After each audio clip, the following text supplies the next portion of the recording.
Malia, and that was Katina and Milani showing off their size, speed, power, and problem-solving ability. These behaviors keep our whales active and engaged. SeaWorld's killer whales have inspired generations to care for their natural environment, and we're excited to share their story with all of you here today. Killer whales are the ocean's top predator. They use cooperation and communication, not just size and strength, to take their place at the top of the ocean's foodweb. At the bottom are small animals, like krill. At the top, the apex predator, the killer whale.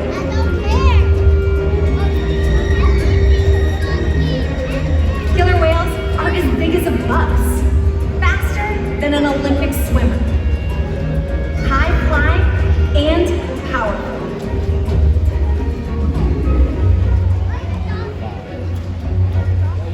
We're going to see all of that and more. These behaviors contribute to an environment that is full of enrichment. We spend days, weeks, months, years building relationships with our whales. This creates trust, and that allows us to do some amazing things. For example, when you visit the doctor, you present your arm to draw blood, or step on the scale to see how much you weigh. That's much the same with our whales.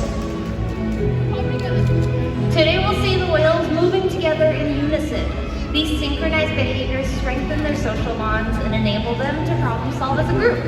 Working as a team makes them the ocean's top predator. Scientifically, they're known as the Orcinus orca, and more commonly known as the killer whale. But here at SeaWorld, they all have their own individual names. Katina, Milani, Malia, Trua, and Makayo, our killer whale family.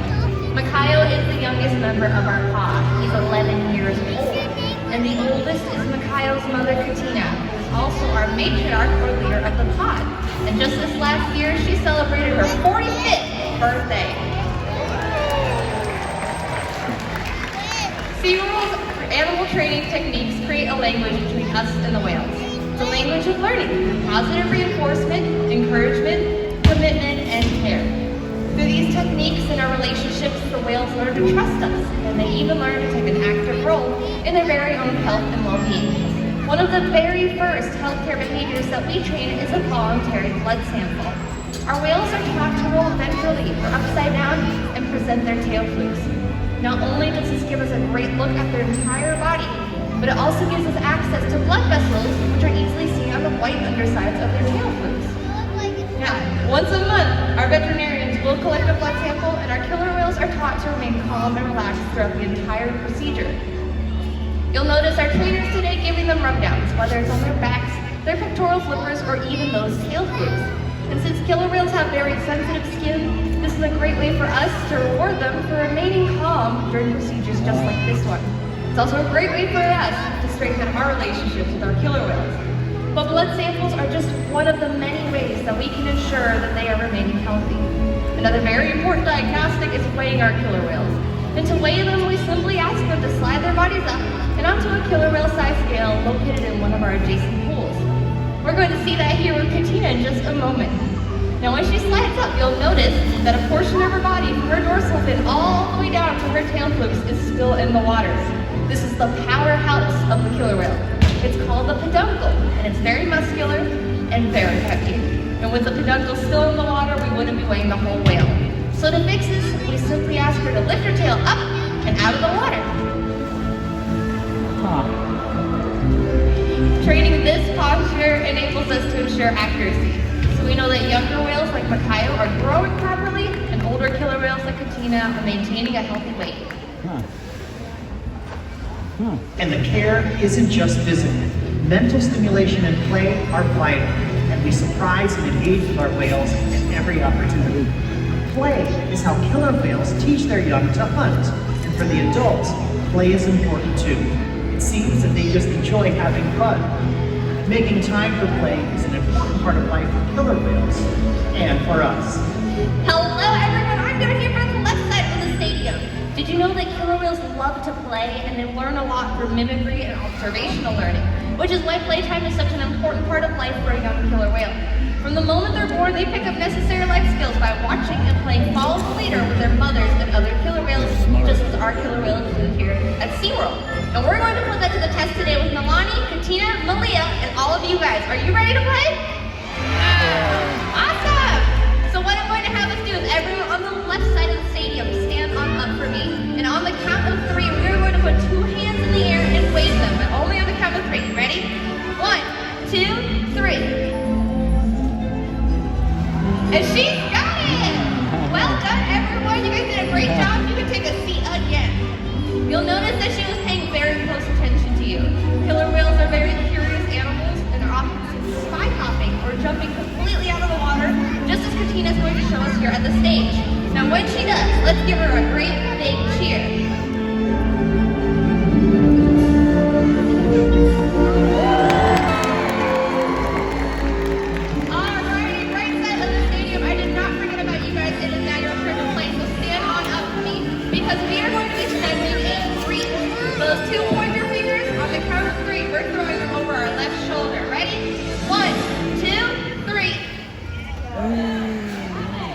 And she is off.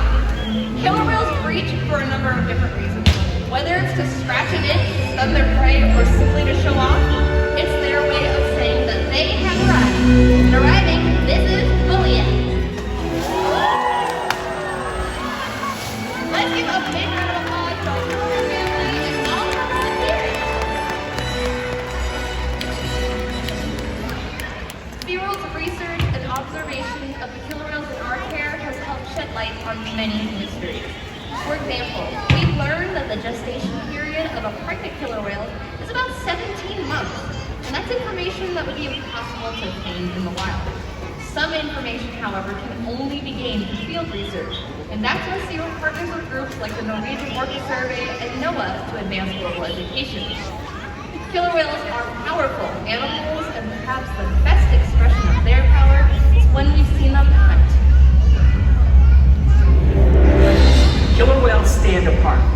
They have no natural predators, and just about any other ocean animal could be their dinner. Depending on where they live and their chosen prey, they've developed some epic hunting techniques. Off the coast of South America, killer whales will beach themselves, riding in on waves just long enough to catch prey.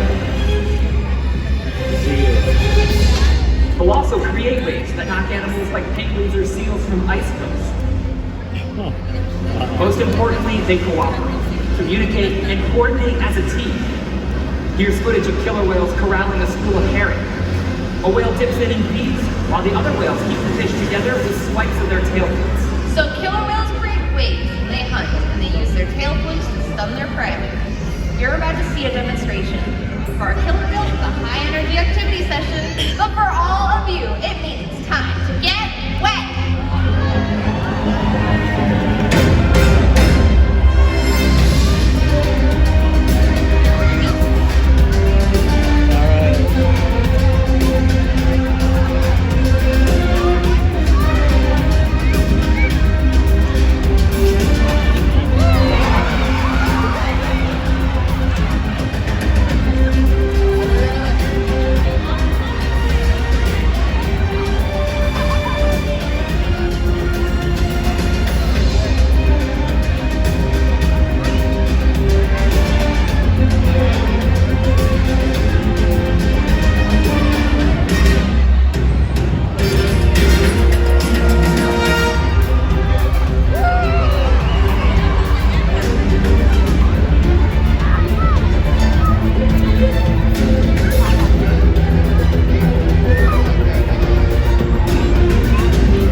Unfortunately, overfishing, pollution, and other factors are having a serious impact on some killer whale populations.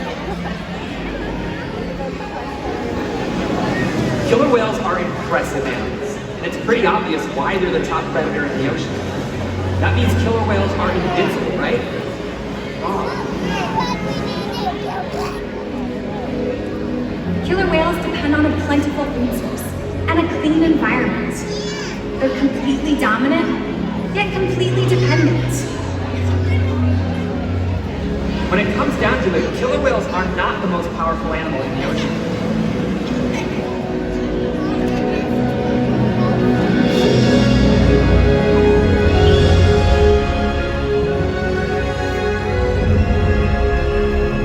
Their future depends on you. Through your actions. Through the choices we all make. We hold the future of killer whales and the oceans in our hands.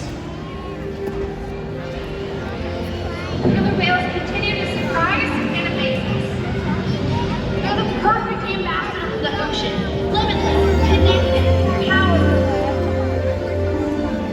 But still vulnerable. The challenges that we face can seem insurmountable. Don't give up. Be inspired. We can make a difference. The ocean needs our help, and that seems overwhelming. But together, we can make it happen. There's so much to learn. So much to protect. So much to explore.